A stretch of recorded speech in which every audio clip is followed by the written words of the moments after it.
ദൈവനാമത്തിന് നന്ദി ഹൃദയത്തോടെ സ്തോത്രം ചെയ്യുന്നു. അല്പസമയം നമ്മൾ ദൈവത്തിൻ്റെ വചനത്തിന് മുമ്പാകെ ആയിരിക്കാൻ ദൈവം നമുക്ക് പിന്നെ സഹായിച്ചല്ലോ. ഒരു ചെറിയ ചിന്തയ്ക്ക് വേണ്ടി നമുക്കൊരു വേദഭാഗം വായിക്കാം. റോമാലേഖനം അതിൻ്റെ 6-ാം അധ്യായത്തിൻ്റെ 5-ാമത്തെ വാക്യം. അവൻ്റെ മരണത്തിൻ്റെ സാദൃശ്യത്തോട് നാം ഏകീഭവിച്ചവരായെങ്കിൽ പുനരുത്ഥാനത്തിൻ്റെ സാദൃശ്യത്തോടും ഏകീഭവിക്കും. 6:5 റോമർ 6:5 അല്ലേ? അതെ, 6:5 അങ്ങനല്ലേ? നാമും ജീവൻ്റെ പുതുക്കത്തിൽ നടക്കേണ്ടതിന് തന്നെ. നാമും ജീവൻ്റെ പുതുക്കത്തിൽ നടക്കേണ്ടതിന് തന്നെ. 4-ാം വാക്യം.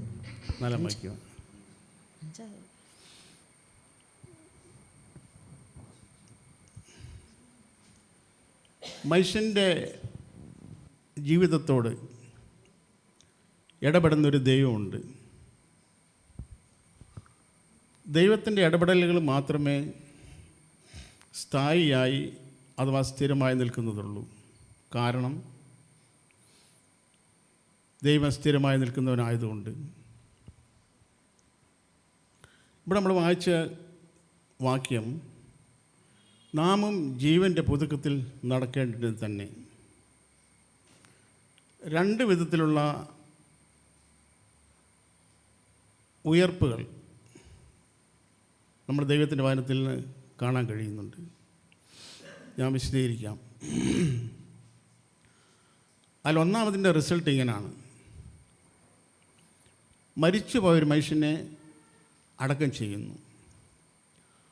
ആ അടക്കം ചെയ്ത മനുഷ്യൻ ഉയർത്തെഴുന്നേറ്റ് വരണമോ, അതോ മരിച്ചുപോയി അടക്കം ചെയ്യപ്പെട്ട മനുഷ്യൻ പുനരുദ്ധാനത്തിൻ്റെ ശക്തിയാൽ ഉയർത്തെഴുന്നേറ്റ് വന്ന് ജീവിക്കണമോ? ഇതാണ് മനുഷ്യവർഗത്തിൻ്റെ നമ്മുടെ മുമ്പിലും ഉള്ള ചോദ്യം. ഒന്ന് ഞാൻ പറഞ്ഞ് മനസ്സിലായിരിക്കുന്നു. മരിച്ച് അടക്കപ്പെട്ട മനുഷ്യൻ അവൻ ഉയർത്തെഴുന്നേറ്റ് വന്ന് ജീവിക്കണമോ, അതല്ല പുനരുത്ഥാനത്തിൻ്റെ ശക്തിയാൽ ഉയർത്തെഴുന്നേറ്റ് ജീവിക്കണമോ? തെളിവ്: ലാസർ മരിച്ചു, ലാസറിനെ അടക്കം ചെയ്തു, ലാസർ ഉയർത്തെഴുന്നേറ്റു, ലാസറായി തന്നെ പിന്നെ ജീവിച്ചു. ലാസറിനെ കണ്ടവർ, ലാസർ ജീവനോട്ടിരിക്കുമ്പോൾ കണ്ടവർക്കെല്ലാം ലാസർ ആരോഗ്യത്തോടെ അതിന് ശേഷം നടക്കുമ്പോൾ ഞാനിങ്ങനെ സങ്കല്പിക്കുന്നു, അതിന് മുൻപ് ലാസറിൻ്റെ സ്നേഹിതരായിരുന്ന സ്നേഹിതരോടും ചർച്ചക്കാരോടും ഇടപെട്ടവരോടൊക്കെ ഇടപെട്ട് ഷെയ്ക്കാൻ്റെ കൊടുത്തിട്ട് കുശല ചോദ്യോത്തരങ്ങൾ, കുശല സൗഹൃദ സംഭാഷണങ്ങൾ നടത്തിയിരിക്കും. അതങ്ങനെ ഒരു ഉയർപ്പ്. എന്നാൽ രണ്ടാമത് വേറൊരു ഉയർപ്പുണ്ട്. അത് നമ്മുടെ കർത്താവ് യേശുക്രിസ്തുവിൻ്റെ ഉയർപ്പാണ്. യേശുക്രിസ്തു ഉയർത്തെഴുന്നേറ്റ ശേഷം യേശുക്രിസ്തു എപ്രകാരം ഈ ഭൂമിയിൽ ജീവിച്ചിരുന്നോ ആ രൂപത്തിലായിരുന്നില്ല ഉയർത്തെഴുന്നേറ്റ യേശു. തെളിവ്: യോഹന്നാന്റെ സുവിശേഷത്തിൽ നാം വായിക്കുന്നു, എല്ലാവരും കല്ലറയ്ക്കിൽ നിന്ന് മാറിപ്പോയി. എന്നാൽ മറിയ കല്ലറയ്ക്കൽ കരഞ്ഞുകൊണ്ട് നിന്നു. അപ്പോൾ 2 ദൂതന്മാർ യേശുക്രിസ്തുവിനെ അടക്കം ചെയ്തിരുന്ന ആ കാൽക്കലും തലക്കലും 2 ദൂതന്മാരുണ്ടായിരുന്നു. ദൂതന്മാർ മറിയോട് ചോദിക്കുന്നു, ഈ കരയുന്നത് എന്താ? അപ്പോൾ ദൂതന്മാരോട് മറിയ പറയുന്നു, എൻ്റെ കർത്താവിനെ കാണുന്നില്ല, അവനെ വെച്ചെന്ന് പറഞ്ഞ് ഞാൻ അവനെ എടുത്തുകൊണ്ട് പോയിക്കോളായിരുന്നു. അങ്ങനെ പറഞ്ഞുകൊണ്ടിരുന്നപ്പോൾ യേശു മറിയ പിന്നോക്കം തിരിഞ്ഞു നോക്കിയെന്ന് അവിടെ എഴുതിയിരിക്കുന്നത്. ദൂതന്മാരോട് ഇത് പറഞ്ഞുകൊണ്ടിരിക്കുമ്പോൾ തന്നെ യേശു മറിയ പിന്നോക്കം തിരിഞ്ഞു നോക്കി. യേശു നിൽക്കുന്നത് കണ്ടു. യേശു ആണെന്ന് മനസ്സിലായില്ല. 3 ദിവസം മുമ്പ് യേശുവിനെ ക്രൂശിച്ച സമയത്ത് ഈ മറിയയും അതിന് സാക്ഷിയായിരുന്നു, അല്ലെങ്കിൽ മറിയ യേശുവിനെ പിന്തുടർന്നിരുന്നു. എന്നാൽ ഈ യേശു ഇപ്പോൾ ഉയർത്തെഴുന്നേറ്റ് കഴിഞ്ഞപ്പോൾ മറിയയ്ക്ക് മനസ്സിലായില്ല ഇത് യേശു ആണെന്ന്. ഇത് മാത്രമല്ല, യേശു ക്രിസ്തു ഉയർത്തെഴുന്നേറ്റ ശേഷം ശിഷ്യന്മാർക്ക് പല സമയത്തും അപ്പോഴെല്ലാം യേശു ക്രിസ്തു ഉയർത്തെഴുന്നേറ്റ യേശുവിന് ഞാൻ തന്നെയാണ്, ഈ നിങ്ങളുടെ ഗുരു തന്നെയാണ് എന്ന് പറഞ്ഞവരെ ബോധ്യപ്പെടുത്തേണ്ടി വന്നു. ഞാൻ പറഞ്ഞതിൻ്റെ താല്പര്യം, ഈ രണ്ട് ഉയർപ്പുകളും രണ്ട് വ്യത്യസ്തമായ അനുഭവങ്ങളെ കാണിക്കുന്നത്. അതുകൊണ്ട് നമ്മുടെ മുമ്പിലുള്ള ചോദ്യം, നമ്മൾ അഭിമുഖീകരിക്കേണ്ട ചോദ്യം, ഇവിടേക്ക് നമ്മളെല്ലാവരും സ്നാനപ്പെട്ടവരാണ് എന്ന് ഞാൻ ധരിക്കുന്നു. എല്ലാത്തവരും ഉണ്ടോ എന്ന് എനിക്ക് അറിഞ്ഞുകൂടാ. അപ്പോൾ നമ്മൾ സ്നാനപ്പെട്ടപ്പോൾ നമ്മൾ പ്രഖ്യാപിച്ചത്, ഞാൻ യേശുവിൻ്റെ ക്രൂശിനോടൊപ്പം ക്രൂശിക്കപ്പെട്ടു, മരിച്ചു, അടക്കപ്പെട്ടു, ഉയർത്തെഴുന്നേറ്റു. അതിൻ്റെ പ്രഖ്യാപനമുള്ള സ്നാനം. എന്നാൽ യേശുവിൻ്റെ ക്രൂശിലേക്ക് നോക്കിയാൽ, യേശുവിൻ്റെ ക്രൂശിൽ യേശു ക്രൂശിക്കപ്പെട്ടു. ഇനി ആ ക്രൂശിൽ നിന്ന് ഒരു പ്രതീക്ഷയും ആ ക്രൂശിൽ ബാക്കിയില്ല. എല്ലാ പ്രതീക്ഷകളും അറ്റു. ആരും കൂട്ടായിട്ടില്ല. ഇനി മരണമല്ലാതെ യാതൊരു പ്രതീക്ഷയും മുമ്പിലില്ല. രക്ഷപ്പെടാൻ യാതൊരു മാർഗങ്ങളുമില്ല. ഒരു മനുഷ്യൻ സഹായത്തിനില്ല. മരണം മാത്രം മുൻപിലുണ്ട്. എന്ന് മാത്രമല്ല, ആ ക്രൂശിക്കപ്പെട്ട് കിടക്കുന്ന യേശുവിനെ നോക്കിയിട്ട് അത് ഒരു മനുഷ്യനാണ് എന്ന് പോലും പറയാൻ കഴിയാത്ത വിധത്തിൽ ആയിരുന്നു. ഇങ്ങനെ പൂർണ്ണമായി തകർക്കപ്പെട്ടവർക്ക് വേണ്ടിയുള്ളതാണ് പുനരുത്ഥാനത്തിൻ്റെ ശക്തി. യേശു മരിച്ചു, അടക്കപ്പെട്ടു. യേശുവിൻ്റെ ക്രൂശിനോടൊപ്പം നാമും മരിച്ചു. ഈ വിധത്തിലാണോ നാം മരിച്ചത്? ഇനി ഒരു പ്രതീക്ഷയ്ക്കും വകയില്ല. മരണമല്ലാതെ യാതൊരു സാധ്യതകളും മുൻപിലില്ല. സഹായിക്കാൻ ആരുമില്ല. തകർന്ന് തരിപ്പണമായിട്ട്, ഒരു മനുഷ്യനാണെന്ന് പോലും തോന്നാൻ കഴിയാത്ത വിധത്തിൽ അത്ര വികൃതമായി, അത്ര രൂപം കെട്ട്, അങ്ങനത്തെ ഒരു അവസ്ഥയിലാണോ നാം ആയിത്തീർന്നത്? അങ്ങനത്തെ അവസ്ഥയിലാണ് നാം മരിച്ചതെങ്കിൽ, ഞാൻ പറയുന്നത് ആത്മീയമായ കാര്യമാണ്. അങ്ങനാണ് നാം മരിച്ചതെങ്കിൽ പുനരുത്ഥാനത്തിൻ്റെ ശക്തി നമ്മളെ ഉയർപ്പിക്കും. എഫേസ്യ ലേഖനത്തിൽ നാം വായിക്കുന്നത്, അവിടെ നമ്മൾ കാണുന്നുണ്ടല്ലോ, അവിടെ അവൻ്റെ വിളിയാളുടെ ആശ ഇന്നതെന്നും വിശുദ്ധന്മാരിൽ അവൻ്റെ അവകാശത്തിൻ്റെ മഹിമാതനം ഇന്നതെന്നും വിശ്വസിക്കുന്നവർക്ക് വേണ്ടി വ്യാപരിക്കുന്ന അവൻ്റെ അളവറ്റ ശക്തിയുടെ വലിപ്പം ഇന്നതെന്നും നിങ്ങൾ അറിയാൻ വേണ്ടി പൗലോസ് പ്രാർത്ഥിക്കുന്നു. എന്നിട്ട് അതിൻ്റെ താഴെ എഴുതിയിരിക്കുന്നത്, അങ്ങനെ അവൻ 1-ാം അധ്യായത്തിൻ്റെ ക്രിസ്തുവിലും വ്യാപരിച്ച്, അങ്ങനെ അവൻ ക്രിസ്തുവിലും വ്യാപരിച്ചു. ആര് വ്യാപരിച്ചു? ദൈവം. അങ്ങനെ ദൈവം ഈ അത്യന്ത ശക്തി, വിശ്വസിക്കുന്നവർക്ക് വേണ്ടി വ്യാപരിക്കുന്ന അവൻ്റെ, അഥവാ ദൈവത്തിൻ്റെ അത്യന്തമായ ഈ ശക്തി അവൻ്റെ മേൽ വ്യാപരിച്ചു. ആരുടെ മേൽ? ക്രിസ്തുവിൻ്റെ മേൽ. എന്ന് വെച്ചാൽ ഒരു സാധ്യതയുമില്ലാതെ, രക്ഷപ്പെടാൻ ഒരു വഴിയില്ലാതെ, സഹായിക്കാൻ ആരുമില്ലാതെ, കണ്ടാൽ ആളല്ല എന്ന് തോന്നുമാർ അത്ര വിരൂപമായ അവസ്ഥയിൽ 1% പോലും സാധ്യതകൾ ഇല്ലാതെ 100% എല്ലാ സാധ്യതകളും മങ്ങിപ്പോയിട്ട് ഉള്ള അവസ്ഥയിലായിരിക്കുന്ന ഈ യേശുവിൻ്റെ മേൽ ദൈവത്തിൻ്റെ അത്യന്ത ശക്തി വ്യാപരിച്ചു. അങ്ങനെ വ്യാപരിച്ച ദൈവത്തിൻ്റെ അത്യന്ത ശക്തിയാലാണ് യേശു ക്രിസ്തു ഉയർത്തെഴുന്നേറ്റത്. അപ്പോൾ ഈ പുനരുത്ഥാനത്തിൻ്റെ ശക്തിയാലാണ് നാം ഉയർത്തെഴുന്നേറ്റതെങ്കിൽ, അങ്ങനെയാണ് നാം ഉയർത്തെഴുന്നേറ്റതെന്നുള്ള തെളിവെന്താ? നമ്മളിങ്ങനെ ജീവൻ്റെ പുതുകതിൽ നടക്കും. പുനരുത്ഥാനത്തിൻ്റെ ശക്തിയാലാണ് നാം ഉയർത്തെഴുന്നേറ്റത്. അങ്ങനെ ഉയർത്തെഴുന്നേറ്റവൻ്റെ മനോഭാവങ്ങൾക്ക് വ്യത്യാസം വരും. അങ്ങനെ ഉയർത്തെഴുന്നേറ്റവൻ്റെ മൂല്യങ്ങൾക്ക് വ്യത്യാസം വരും. അവൻ്റെ മൂല്യബോധങ്ങൾക്ക് മാറ്റം വരും. ഇന്നലെ വരെ വലുതായി കണ്ട കാര്യങ്ങൾ ആയിരിക്കത്തില്ല ഇന്ന് വലുതായി കാണുന്നത്. ഇന്നലെ വരെ സന്തോഷിപ്പിച്ച കാര്യങ്ങളായിരിക്കത്തില്ല ഇന്ന് സന്തോഷിപ്പിക്കുന്നത്.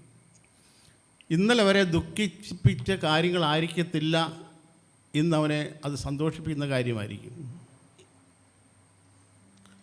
ഇപ്പോൾ യേശുക്രിസ്തു പറഞ്ഞു ഗിരിപ്രഭാഷണത്തിൽ, നിങ്ങളെക്കുറിച്ച് എല്ലാ തിന്മയും കളവായി പറയുമ്പോൾ നിങ്ങൾ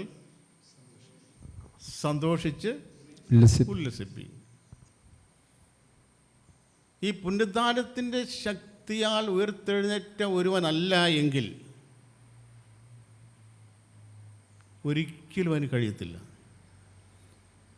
നമ്മുടെ കാര്യം തന്നെ നമ്മൾ അങ്ങനെ അവകാശപ്പെടുന്നവരാണ്. പക്ഷേ നമ്മുടെ ദൈനംദിന ഡെയിലി ലൈഫിൽ, നമ്മുടെ കഴിഞ്ഞ നാളുകളിൽ നമ്മൾ ചെയ്യാത്ത കാര്യം പറയണ്ട, നമ്മൾ ചെയ്ത കാര്യം പോലും ഒരു സഹോദരിയോടോ അല്ലെങ്കിൽ സഹോദരന്മാരോടൊക്കെ പറയുമ്പോൾ അത് കേൾക്കുമ്പോൾ തന്നെ നമുക്കൊരു അസ്വസ്ഥത ഉണ്ടായിട്ടുണ്ട് എന്നാണ് ഞാൻ ചിന്തിക്കുന്നത്. പക്ഷേ യേശു എന്താ പറഞ്ഞേ?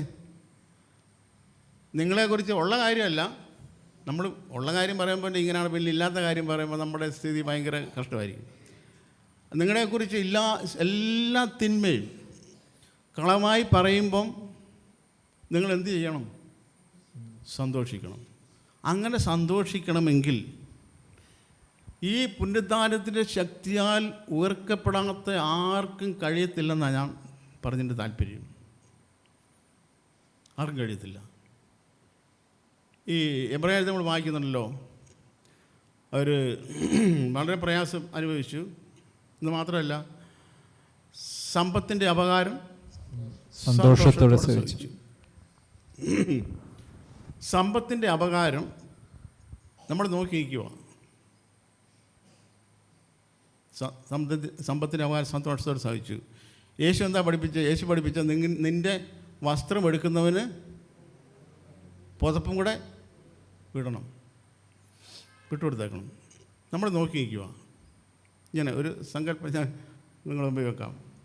നമ്മൾ നോക്കി നിൽക്കുമ്പോൾ നമ്മുടെ കാറ് ഒരു കള്ളൻ വന്ന് കട്ടുകൊണ്ട് പോവുക.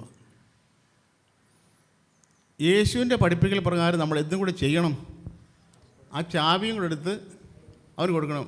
വെറുതെ പൊളിച്ച് കളയണ്ട, നീ ഈ ചാവി കൂടെ കൊണ്ടുപോക്കോ, അല്ലേ? അതല്ലേ യേശു പഠിപ്പിച്ച്? അങ്ങനല്ലേ പഠിപ്പിച്ചേ?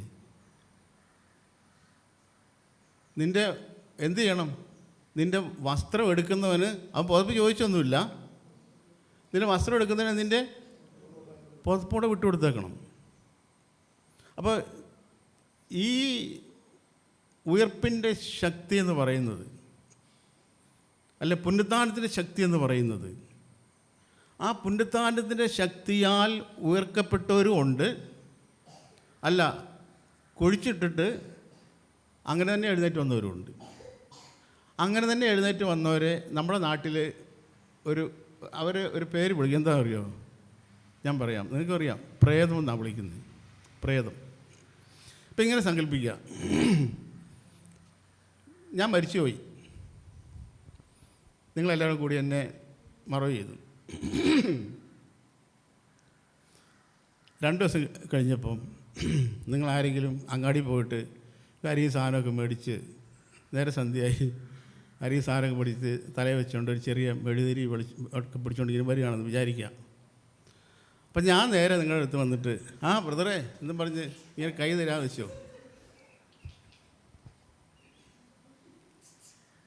എന്താ സംഭവിക്കാൻ സാധ്യത? അല്ലേ? ആ തലയിലെ കെട്ടുമൊക്കെ ഇട്ടിട്ട് ഒരു ഓട്ടത്തിന് നമ്മൾ എന്താ കാര്യം? ഞാൻ ഉയർത്തെഴുന്നേറ്റതല്ലേ, പിന്നെന്തിനാണ് നിങ്ങൾ പേടിക്കുന്നത്?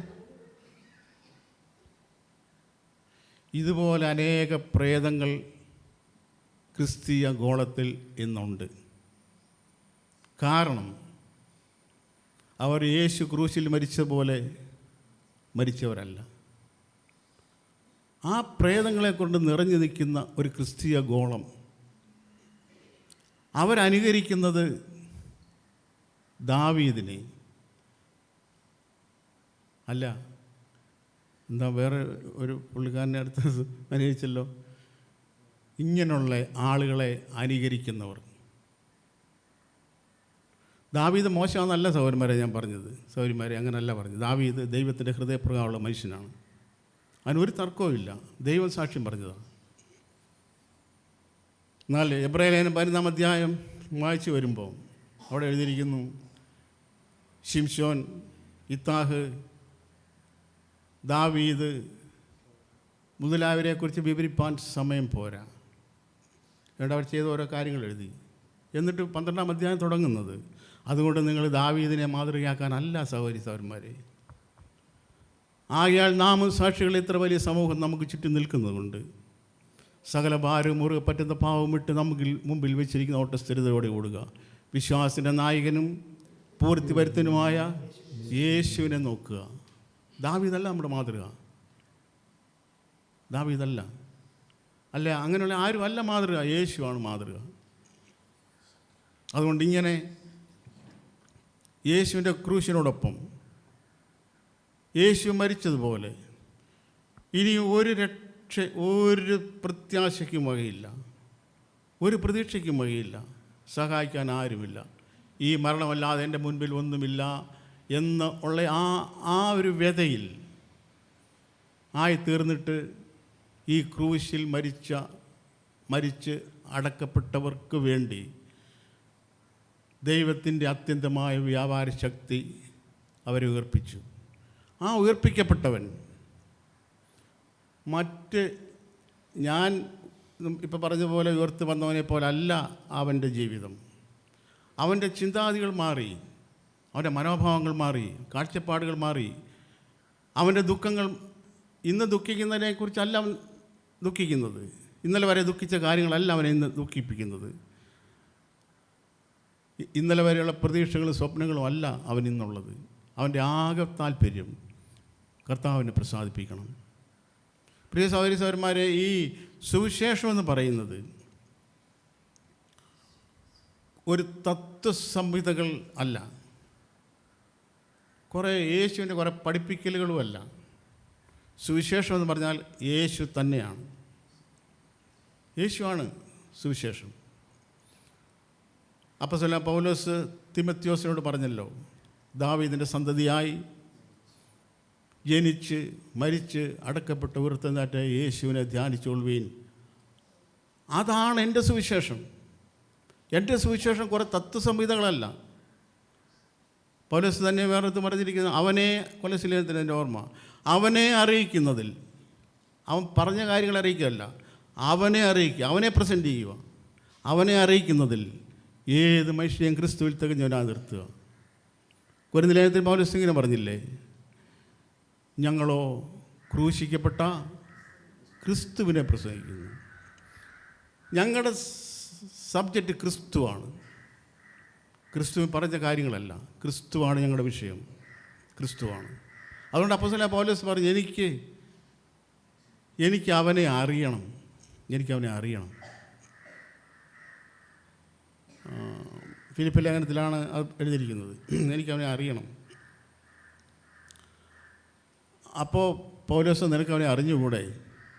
ആ ദമസ്കോസിൻ്റെ പടിവാതിൽ കുറിച്ച് അവനല്ലേ നിന്നെ സന്ദർശിച്ചത്. അതെല്ലാം ശരിയാ. പിന്നെ നീ അവനെ കണ്ടില്ല, ഒരു ദർശനത്തിലായിട്ട് നീ അവനെ കണ്ടില്ലേ? കണ്ടു, അതും ശരിയാ. പിന്നെ നീ എന്ത് അറിയണമെന്നാണ് പറയുന്നത്? പൗലോസ് ഇങ്ങനെ അവിടെ പറഞ്ഞിരിക്കുന്നു, ഞാൻ ഈ രീതിയിലൊന്നുമല്ല എനിക്കവനെ അറിയേണ്ടത്, എനിക്ക് അവൻ്റെ മരണത്തോട് അനുരൂപപ്പെടണം.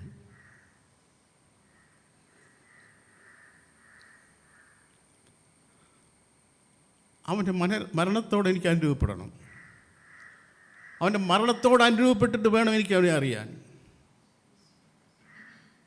അവൻ്റെ മരണത്തിനോട് അനുഭവപ്പെട്ടിട്ട് എനിക്ക് അവനെ അറിയണം. അവൻ്റെ മരണത്തോട് രൂപപ്പെട്ട അവനെയും അവൻ്റെ കഷ്ടാനുഭവങ്ങളുടെ കൂട്ടായ്മയെയും അവൻ്റെ പുനരുത്ഥാനത്തിൻ്റെ ശക്തിയെയും അനുഭവിച്ച് അറിയണം.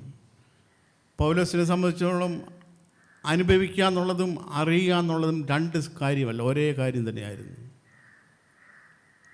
എനിക്കവനെ അറിയണം.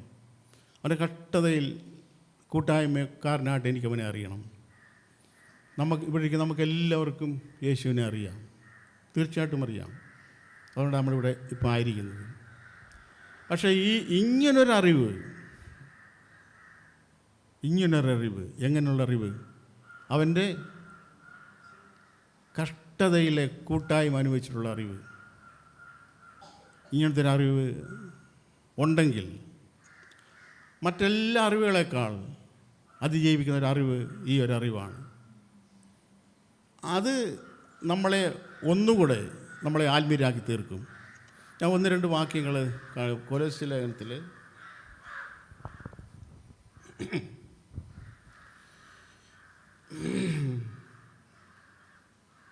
എഫേസ്യ ലേഖനത്തിൽ തന്നെ ഒരു വാക്യം,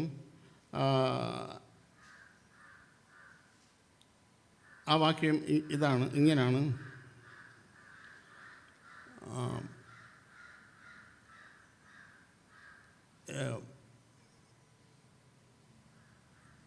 ഏറ്റവും നല്ലതറിയാൻ വേണ്ടി, അങ്ങനെ പരാമർശമുണ്ട്. ഞാൻ കാണിച്ചു തരാം.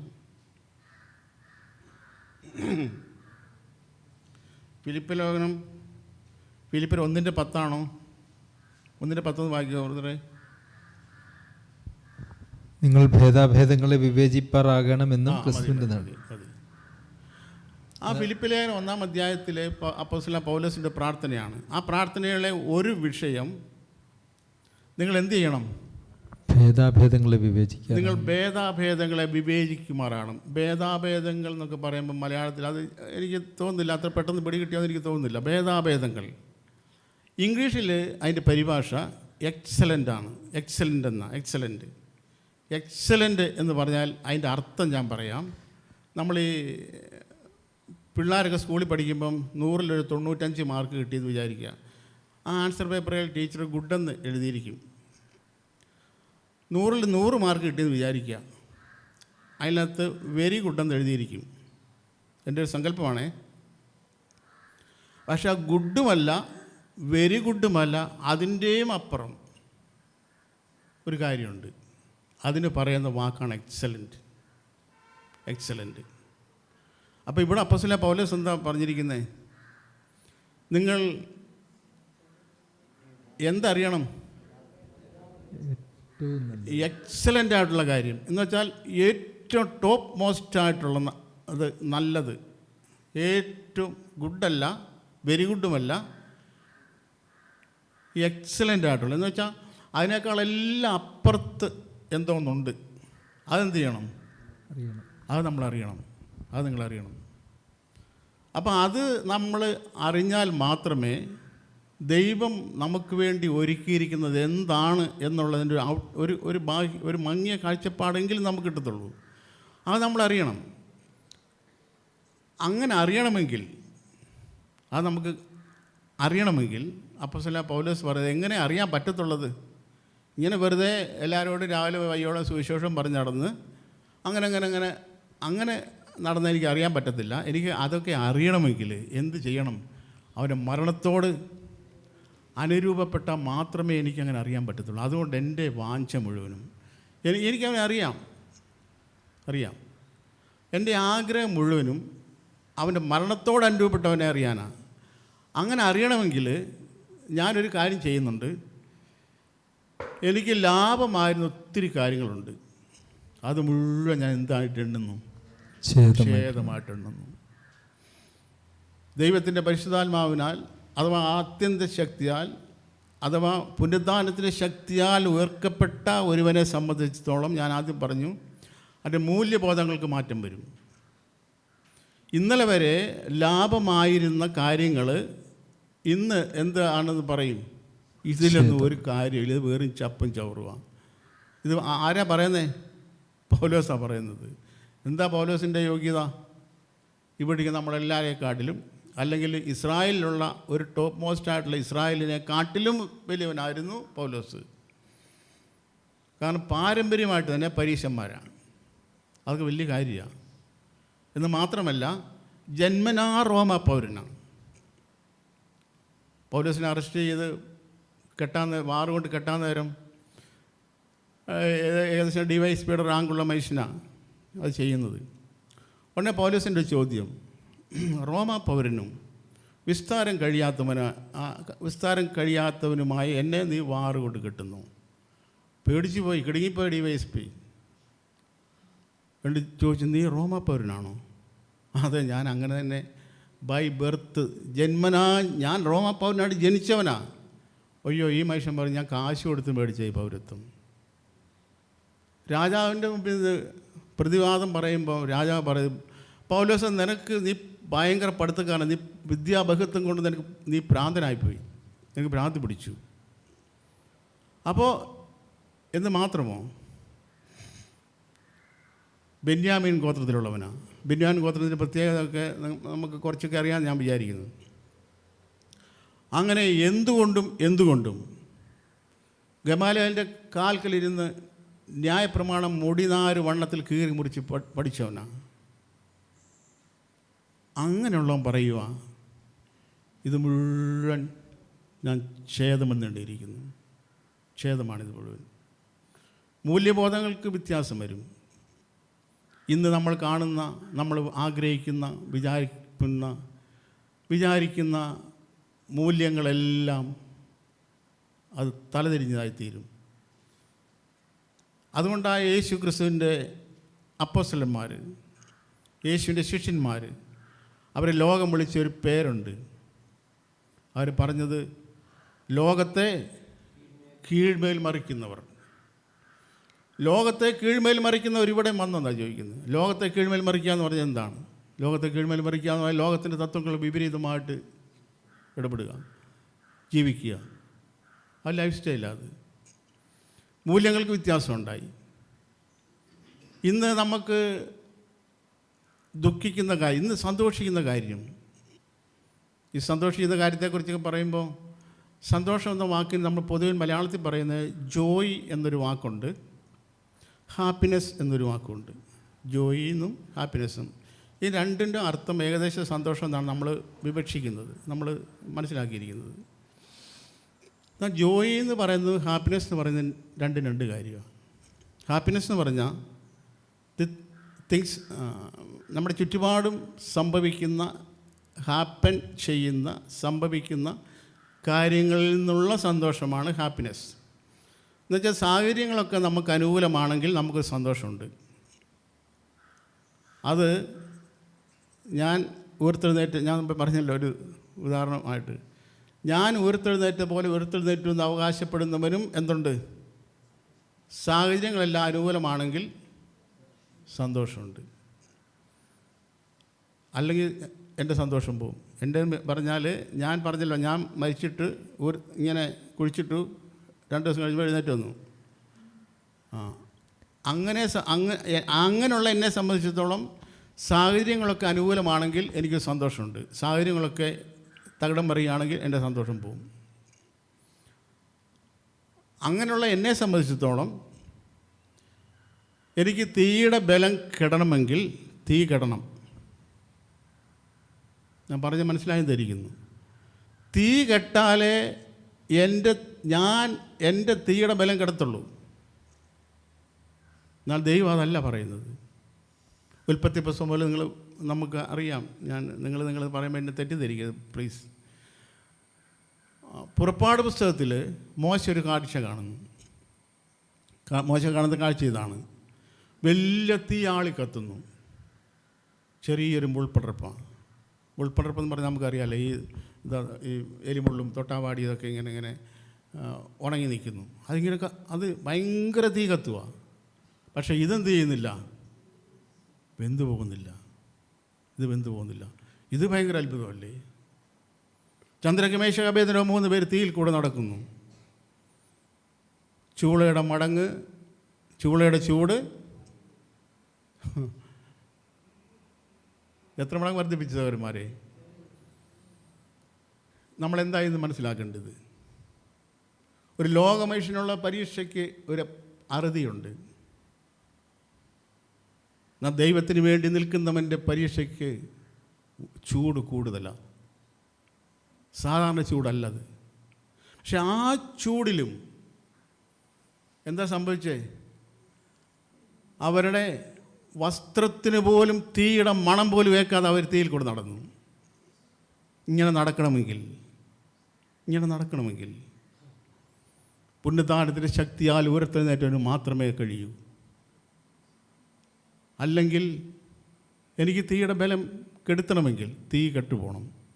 അല്ല, വലിയ വെള്ളത്തിൽ കൂടെ ഞാൻ കടന്നു പോവാം, ആ നദി എന്നെ മുക്കാതിരിക്കണമെങ്കിൽ ഈ പുണ്യദാനത്തിൻ്റെ ശക്തിയാൽ ഉയർത്തെഴുന്നേറ്റവനായിരിക്കണം. അപ്പം ഞാൻ പറഞ്ഞതിൻ്റെ താല്പര്യം, ദൈവത്തിൻ്റെ പരിശുദ്ധാത്മാവിൻ്റെ ശക്തിയാൽ ഉയർത്തെഴുന്നേൽക്കപ്പെട്ടവൻ അവൻ്റെ മൂല്യങ്ങൾക്ക് വ്യത്യാസം ഉണ്ടാവും. ഇന്നലെ വരെ അവൻ ലാഭമായി കരുതിയതെല്ലാം അത് ഒരു പ്രയോജനമില്ലാത്തതാണെന്ന് തോന്നും. ലാഭമായിരുന്നെല്ലാം ഛേദം തന്നെ. അതിൻ്റെ ഏക കാരണം എനിക്ക് അവനെ അറിയണം. എങ്ങനെ അറിയണം? അവൻ്റെ മരണത്തോട് അനുഭവപ്പെട്ടിട്ട് അവനെ എനിക്കറിയണം. എനിക്ക് അവൻ്റെ കുറേ കാര്യങ്ങൾ അറിഞ്ഞാൽ അപ്പോൾ എനിക്ക് അവനെ അറിയണം. സഹോദരന്മാരെ, ഈ അറിയുക എന്നുള്ളത് എബ്രായ പദത്തിൽ അറിയുക എന്നുള്ള വാക്കിൻ്റെ, ഈ മലയാളത്തിൽ അറിയുക എന്നുള്ള വാക്കിൻ്റെ മൂലപദം എബ്രായ ഭാഷ പരിശോധിച്ചാൽ നമ്മളീ പറയുന്ന പോലെ അല്ല. അതിനേക്കാൾ എത്രയോ ഡീപ്പറാണ്, ഇതിനേക്കാൾ എത്ര ആഴത്തിലാണ് ഉള്ള കാര്യമാണത്. ഞാനൊരു ചെറിയൊരു ഉദാഹരണം പറയാം. ഉൽപ്പത്തി പുസ്തകം, അവിടെ ഈ കുറേ കാര്യങ്ങൾ കഴിഞ്ഞതിന് ശേഷം നമ്മൾ വായിക്കുന്നൊരു കാര്യമുണ്ട്. ആദാം ഹവ്വായെ പരിഗ്രഹിച്ചു എന്നാണ് മലയാളത്തിൽ എഴുതിയിരിക്കുന്നത്. ആദാം ഹവ്വായെ പരിഗ്രഹിച്ചു. ഇംഗ്ലീഷിൽ എഴുതിയിരിക്കുന്നത് ആദാം ന്യൂ ഹവ്വ എന്നാണ്. ആ ന്യൂ എന്ന് പറഞ്ഞാൽ എൻ്റെ വാക്കിൻ്റെ അർത്ഥം അറിഞ്ഞു എന്നാണ് മലയാള അർത്ഥം. എന്നാൽ എബ്രായ പദത്തിൽ ആ അറിയുക എന്നുള്ള വാക്കിന് അതിനേക്കാൾ ആഴത്തിലുള്ള അർത്ഥമാണുള്ളത്. എന്നുവെച്ചാൽ ഒരിക്കലും ഇപ്പോൾ ഉൽപ്പത്തി പുസ്തകം തന്നെ പരിശോധിച്ച് നോക്കുക. ഒരിക്കലും ആർക്കും വേർപെടുത്താൻ കഴിയാത്ത വണ്ണം ഇവർ രണ്ടുപേരും ഒന്നായി ചേർന്നു. ഒന്നായി തീർന്നു. ഇനിയും ആർക്കും അവരെ വേർപിരിക്കാൻ കഴിയത്തില്ല. അത് തന്നെയാണ് പൗലോസും പറഞ്ഞത്. എനിക്ക് അവനെ അറിയണമെന്ന് പറയുമ്പം, എനിക്ക് കുറച്ചുകൂടെ കാര്യങ്ങൾ മെമ്മറിയിൽ അതൊന്നുമല്ല. എനിക്ക് ഒരിക്കലും ആർക്കും വേർപെടുത്താൻ കഴിയാത്ത വണ്ണമുള്ള ഒരു സ്നേഹബന്ധത്തിലേക്ക് എനിക്കായിത്തീരണം. അതിന് 5 അപ്പം കൊണ്ട് അവൻ 5000 പോഷിപ്പിച്ചതല്ല എനിക്കറിയേണ്ടത്. എനിക്ക് വേണ്ടി അവൻ എന്തെല്ലാം കഷ്ടങ്ങൾ സഹിച്ചു എന്നുള്ളതിൻ്റെ ഒരു ചെറിയ ടേസ്റ്റ് എനിക്കറിയണം. അത്രേ അറിയാൻ കഴിയത്തുള്ളൂ. അങ്ങനെ എനിക്ക് അവനെ അറിഞ്ഞിട്ട് എനിക്ക് അവനിൽ ഇരിക്കണം, അവനിൽ വസിക്കണം, അവനിൽ ഇരിക്കണം. അങ്ങനെ എനിക്ക് അവൻ്റെ പുണ്യദാനത്തിൻ്റെ ശക്തി, എന്തുകൊണ്ടാണ് ഈ പുണ്യദാനത്തിൻ്റെ ശക്തി അവന് കിട്ടിയതെന്ന് എനിക്കറിയണം. അവന് കിട്ടിയതിൻ്റെ കാരണം ദൈവപുത്രനായതുകൊണ്ടല്ല. അവൻ ക്രൂശിലെ മരണത്തോളം തന്നെ താൻ താഴ്ത്തി അല്ല, അതിൻ്റെക്കാൾ താഴേക്ക് പോയി. അവൻ പാതാളം വരെ എത്തി. അല്ലേ? നമ്മളങ്ങനെ വായിക്കുന്ന യൂദാലേഖനത്തിന് അവൻ പാതാളത്തിൽ ചെന്നു എന്നാണ് എഴുതിയിരിക്കുന്നത്. അത്രമാത്രം ദൈവം അവനെ താഴ്ത്തി. എന്നിട്ട് ദൈവം ചെയ്തത് ഏറ്റവും ഉയർത്തി യേശുവിനെ. അപ്പം ഈ ഒരു സ്ഥിതി, ഈ ഒരു അവസ്ഥ, ഈ ഒരു കാര്യം എനിക്കറിയണമെങ്കിൽ, അവന് കുഷ്ഠരോഗിയെ ശുദ്ധമാക്കിയത് അറിഞ്ഞാൽ എനിക്ക് പറ്റത്തില്ല. അവൻ്റെ കഷ്ടങ്ങളിൽ ഒരു പങ്കാളിയായിത്തീരുക, അവൻ്റെ ക്രിസ്തുവിൻ്റെ കഷ്ടങ്ങളിൽ ഉള്ളൊരു പങ്കാളിത്തം, അങ്ങനെ എനിക്ക് അവനെ അറിയണം. അങ്ങനെ അറിയണമെങ്കിൽ നാം എങ്ങനെ ഉയർത്തെഴുന്നേറ്റിരിക്കുന്നു എന്നുള്ളത് ആണ് നമ്മുടെ മുമ്പുള്ള ചോദ്യം. കുഴിച്ചിടപ്പെട്ടിട്ട് അങ്ങനെ തന്നെ നാം ഉയർത്തെഴുന്നേറ്റിരിക്കുന്നു? അല്ല, യേശുവിനെ ദൈവം ഉയർപ്പിച്ച പോലെ ആ വ്യാപാര ശക്തിയാൽ, ആ പുനരുദ്ധാനത്തിൻ്റെ വ്യാപാര ശക്തി, ആ പുനരുദ്ധാനത്തിൻ്റെ ശക്തിയാൽ നാം ഉയർത്തെഴുന്നേറ്റു. ആ പുനരുദ്ധാനത്തിൻ്റെ ശക്തിയാലാണ് നാം ഉയർത്തെഴുന്നേറ്റതെങ്കിൽ നമ്മൾ ഭയങ്കര എൻ്റയർലി ഡിഫറൻറ്റ്, നമ്മൾ ഭയങ്കര വ്യത്യസ്തരായിത്തീരും. നമ്മുടെ മൂല്യബോധങ്ങൾ മാറും. ഇന്നലെ വരെ ചപ്പും ചവറുമായിട്ട് എണ്ണിയിരുന്ന കാര്യം ആയിരിക്കത്തില്ല ഇന്ന് നമുക്ക് വലുതായി ഒരു പക്ഷേ എണ്ണാം.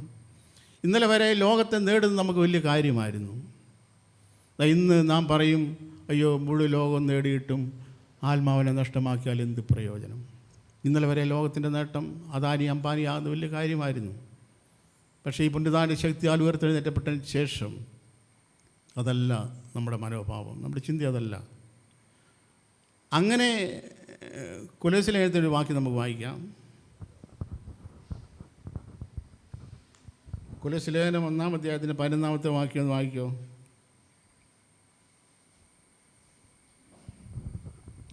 സകല സഹിഷ്ണുതയ്ക്കും ദീർഘക്ഷമയ്ക്കുമായി അവൻ്റെ മഹത്വത്തിൻ്റെ വല്ലഭത്വത്തിന് ഒത്തവണ്ണം പൂർണ്ണ ശക്തിയോടെ ബലപ്പെടണമെന്നും.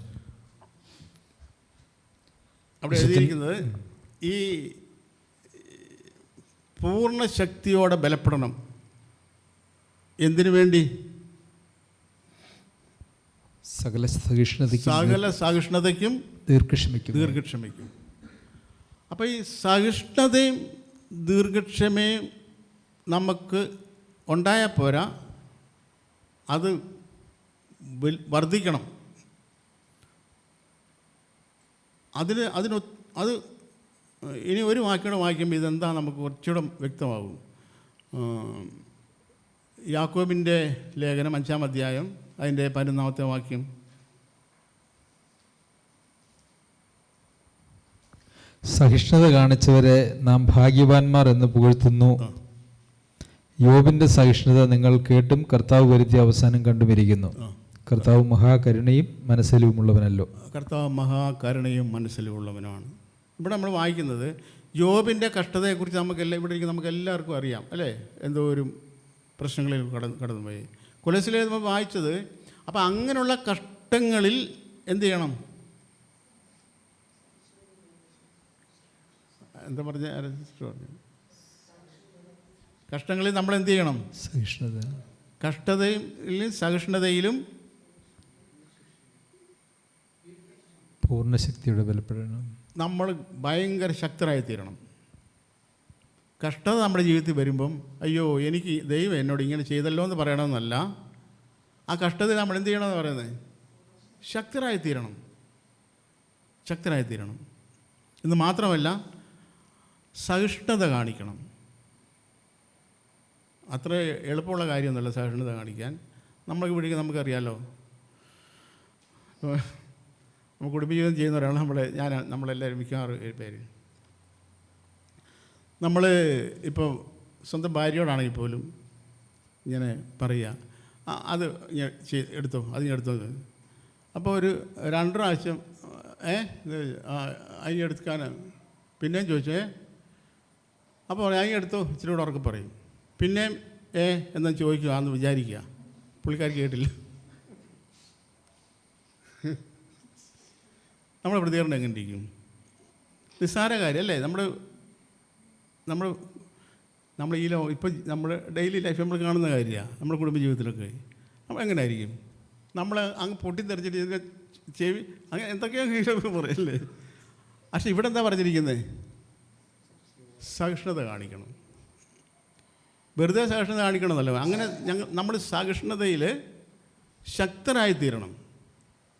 ദൈവം നമ്മളെക്കുറിച്ച് ആഗ്രഹിക്കുന്നത്.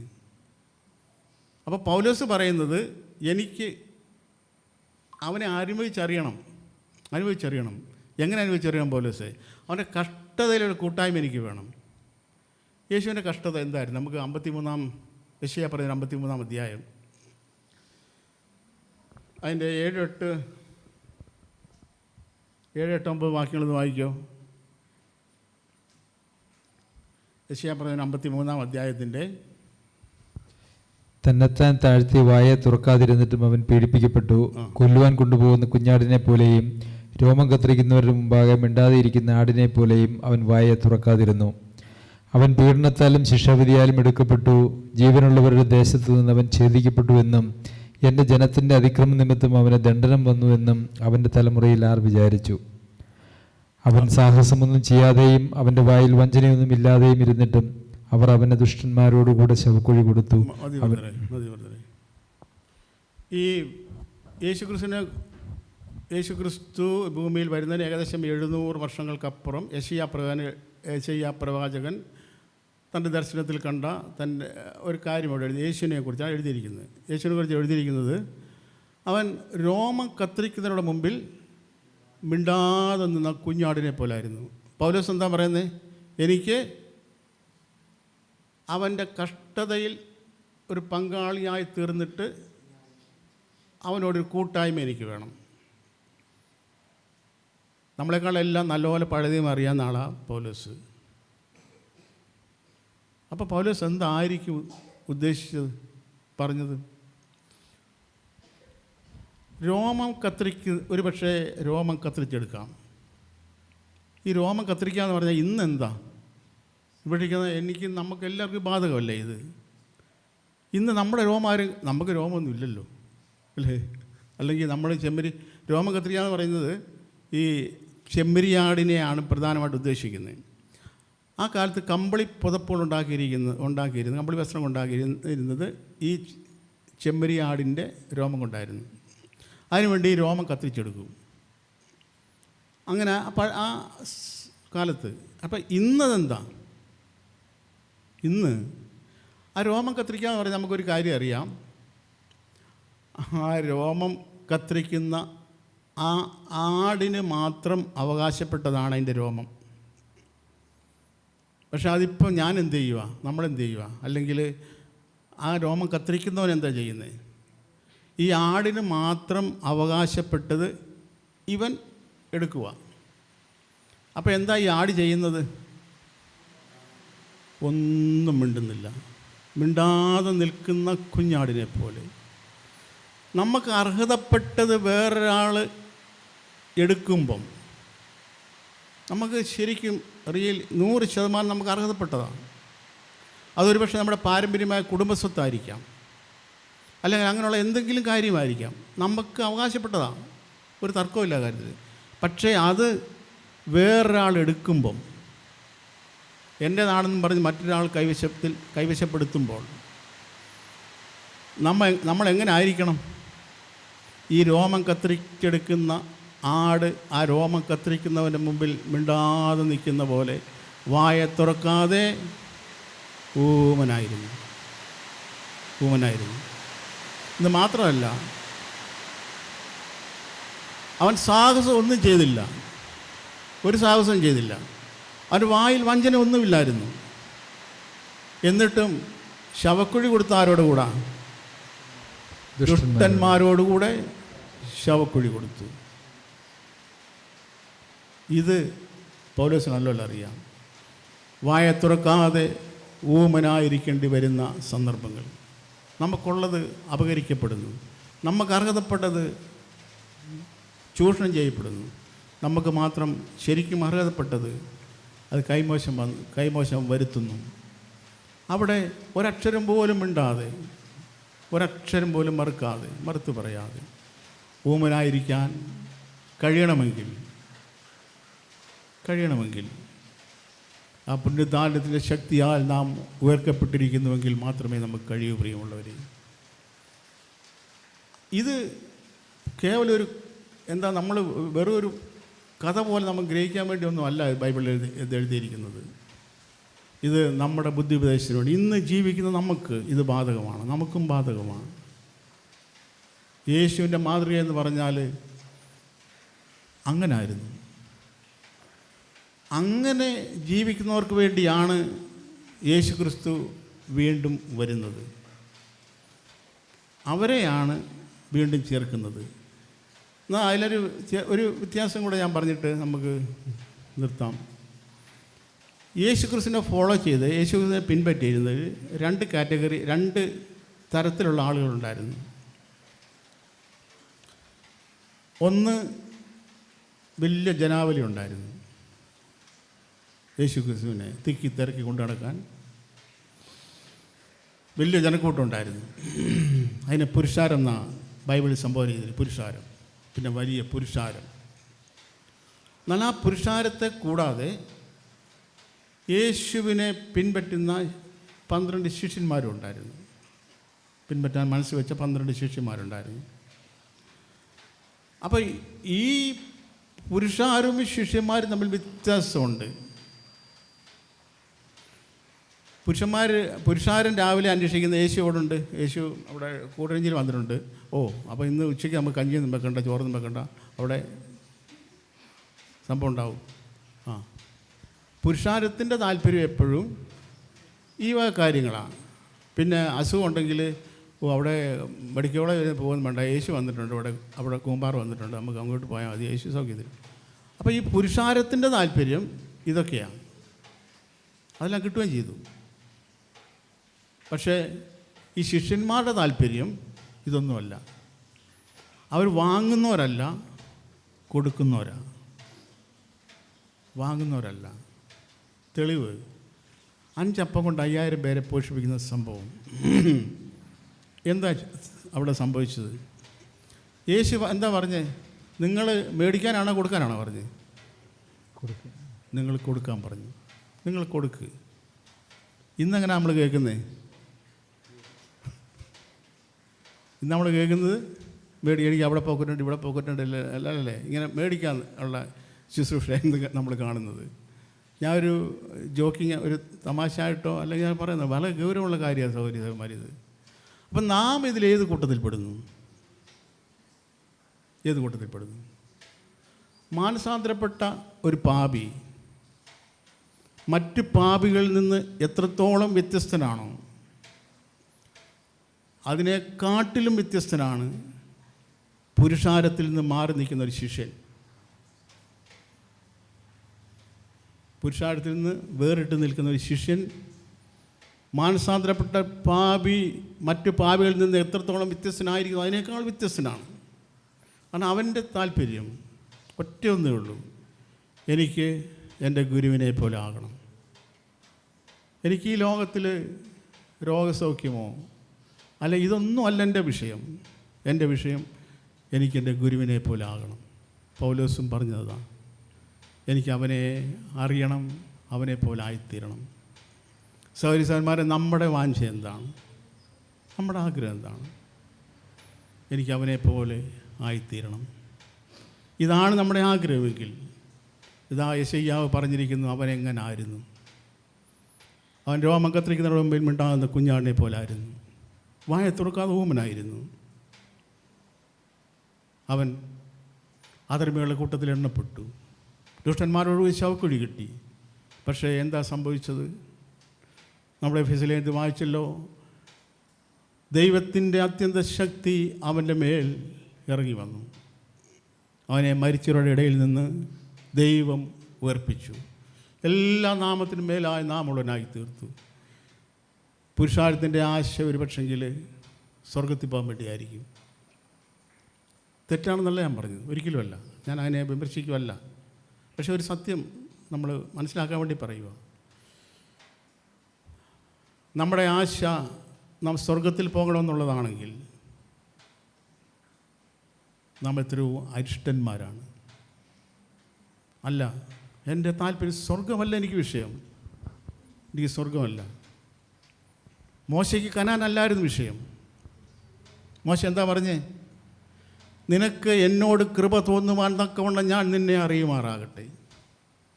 എനിക്ക് നിന്നെ അറിയണം. എനിക്ക് കനാനോ ഇതൊന്നും അല്ല എൻ്റെ വിഷയം. എനിക്ക് അറിയണം. ഇതായിരുന്നു മോശയുടെ ആഗ്രഹം. പൗലോസിൻ്റെ ആഗ്രഹം അതുതന്നെയാണ്, എനിക്ക് നിന്നെ അറിയണം, എനിക്ക് അവനെ അറിയണം. നമ്മുടെ ആഗ്രഹം എന്താ? നമ്മുടെ ആഗ്രഹം എന്താ? എനിക്ക് യേശുവിനെ അറിയണം.